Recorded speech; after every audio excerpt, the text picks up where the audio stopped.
Okay, Assalamualaikum warahmatullahi wabarakatuh. My name is Muhammad Saiful Anwar bin Ma'inos. My metric number is 199152.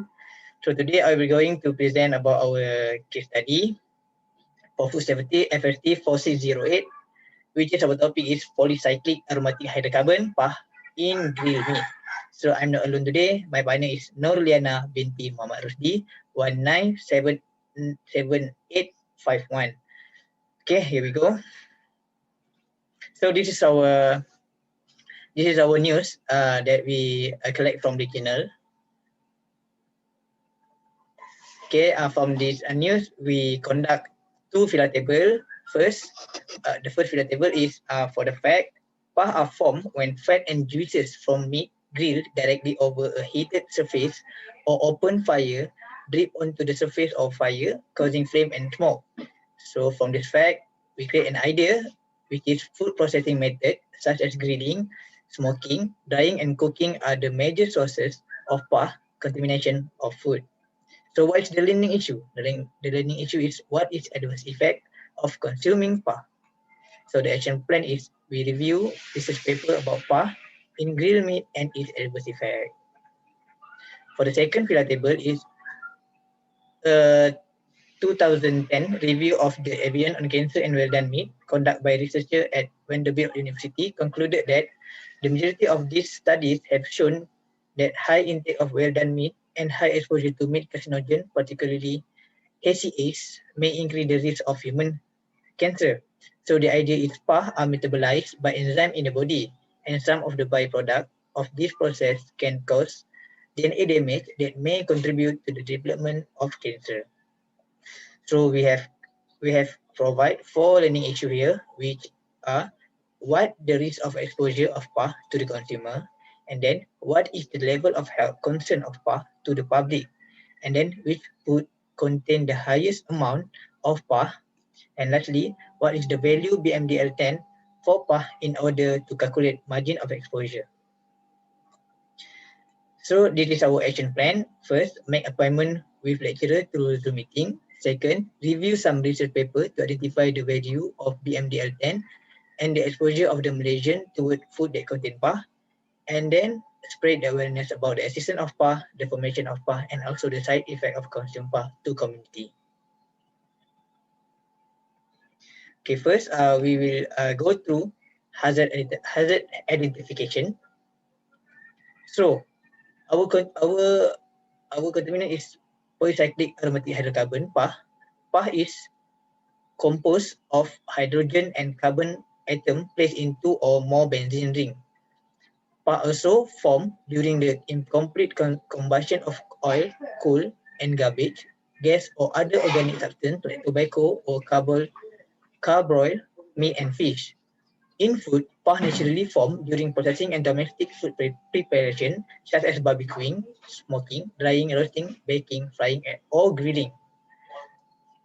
Besides food processing method, other factors responsible for the formation of PAH in the food are temperature and time of cooking, distance from the heat source, and drainage of fat. So we have classified the PAH contaminant into two groups. So the first group is probably carcinogenic. Group 2A, which consists of benzoapyrene and also benzoatrazine. And then the group 2 is possibly carcinogenic. Group 2B consists of benzo-B-fluorantine, benzo-J-fluorantine, benzo-K-fluorantine, and indenyl 1,2,3-CD-pyrene. All of this information we collect from International Agency for Research on Cancer IARC 2004. So for the adverse effect, we divide it into two. Firstly, short-term health effect and then long-term health effect. So for the short-term health effect, PAH may causes eye and skin irritation, inflammation, and nausea, and also vomiting. But the exposure of this adverse effect is depend on the exposure of PAH. If the amount of PAH is higher, it may causes short-term health effect to us. And then we go for long-term health effect. Firstly, PAH can cause skin, lung, bladder, and gastrointestinal cancer. And then DNA, cataract, kidney, and liver damage. And lastly, gene mutation, cell damaging, and cardiopulmonary mortality. So, most of the long-term health effect is happen in animals such as mice. Many studies that conduct involve the mice that been fed with benzoypyrin, and the effect is cancer and also liver damage. This data we collect from Kim et al. 2013. So for the hazard categorization, the NOEL and OEL can be established for the PWTI, also not established, but PAH is genotoxic carcinogenic. Because of that, we conduct qualitative risk assessment. So for the BMDL10, for PAH is 100 microgram of benzoypyrin per kilogram body weight per day. This data we collect from JEXFA 2006. Exposure of assessment. Next slide. Okay, so this is the food type that contain PAH, which is first charcoal grilled fish, chicken satay, beef satay, mutton satay, chicken barbecue. This is the estimation of daily food intake of PAH of food that contain PAH. From this table, we can say that chicken satay has the highest PAH concentration, which is 42.31 nanogram per gram.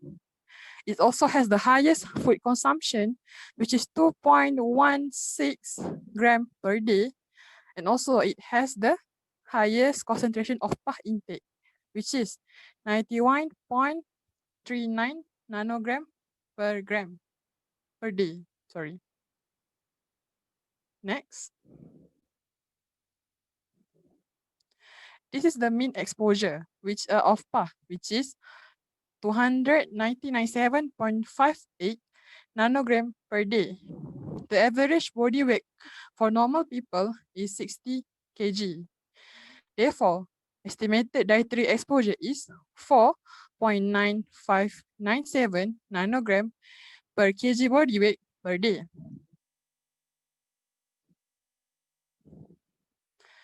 Okay, this is a data gaps, assumption, and variability. For data gaps, there was no consumption data for specific group, such as pregnant women and children.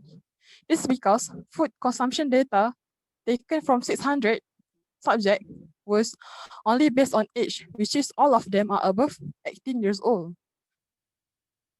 Third, food sample consists of 42 types of meat and fish products. Assumption. First, consumption of population and sample consumption could be different. Second, BMDL10 value is only based on benzoalpha-pyrin exposure, not for 3-PAH. Therefore, there will be overestimate of the MOE. Uncertainty and variability.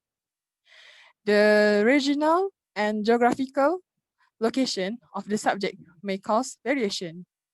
This is because for people who live in village might use traditional way to grill meat, while for people who live in city might use the modern way to grill meat.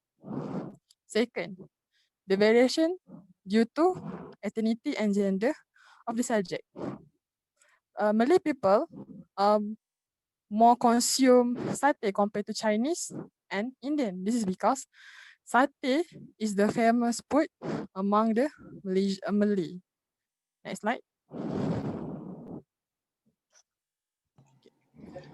So I will continue the presentation with the risk categorization. So firstly, margin of exposure. So for margin of exposure, the approach was adopted using the BMDL10 value of 100 microgram of benzoypyrin per kilogram body weight per day. So the formula for MOE is BMDL10 divided by estimated dietary exposure. Both of this value we have provided it from the previous slide. So 100 microgram divided by 4.9597 and we got 20,162.51. So our MOE value are more than value of 10,000. So this can be categorized as low concern for human health. So for the general population, the exposure assessment show there is no risk of exceeding the PMDL10 of benzoapyrene from the food consumption data. The higher amount of MOE indicate that the level intake of PAH of Malaysians are still low. For the vulnerable group, the hazard characterization show that the vulnerable group are pregnant women, infant and children. However, the consumption pattern for the specific group of pregnant women and children was not known and we need to be certain on this concerned group. As an precautionary, this group should avoid or limit the intake of food that contain PAH from diet. ATSDR, Agency for Toxic Substance and Disease Registry 1995 state that pregnant mice that been fed with benzoapyrene also show a harmful effect such as birth defect and decreased body weight. So the question that we get from the lecturer are, what approach or technique or tool will you be using to demonstrate the consumer that grilled meat is safe for consumption? So the answer that will be given is, next slide, demonstrate of grilling technique that can reduce PAH formation in meat. First, use linear cuts of meat for grilling. Second, is increase the distance between the food and heat source. Third, cut meat into smaller pieces and cook it on a medium to medium high heat to shorten the cooking time of meat. Fourth, do not use diesel fuel, waste product, especially rubber, tire, and waste oil, which may already contain significant level of PAH. And last but not least, clean the grill after each use with a quality brush, which is one where bristle won't break off. Next.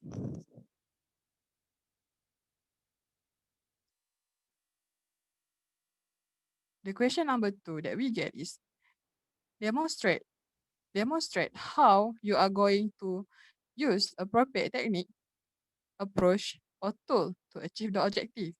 So the answer is through social media. This is because social media platform is the best way to spread the information about the right way to grill meat. Second, make a standard operating procedure SOP in meat grilling. This is very useful, especially to the seller, because a lot of sellers just focus on food sensory aspect instead of food safety aspect. Next,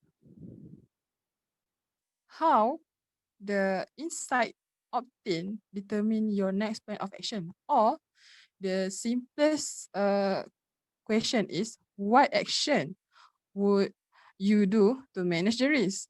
So we can do two actions, which is make an educational video. This is because as food technologists, we have knowledge and understand deeply about food safety and how PAH in food will affect health. Second, do collaboration with lecturer to spread the awareness of PAH. When the collaboration with the university lecturer occur, this will be easier for this issue to be noticed by the authority, for example, Ministry of Health, with aid of lecturers' credibility. Next. What are the advice you should give to the public? First, people need to know about the PAH existence and the adverse effect of consuming food that contain PAH. Second, people need to know the right grilling way to reduce PAH. And last but not least, if possible, avoid cooking meat until it has burnt spoiled or the color of the meat become too dark. Next. This is the reference that we use to do the risk assessment for PAH. And next. Thank you.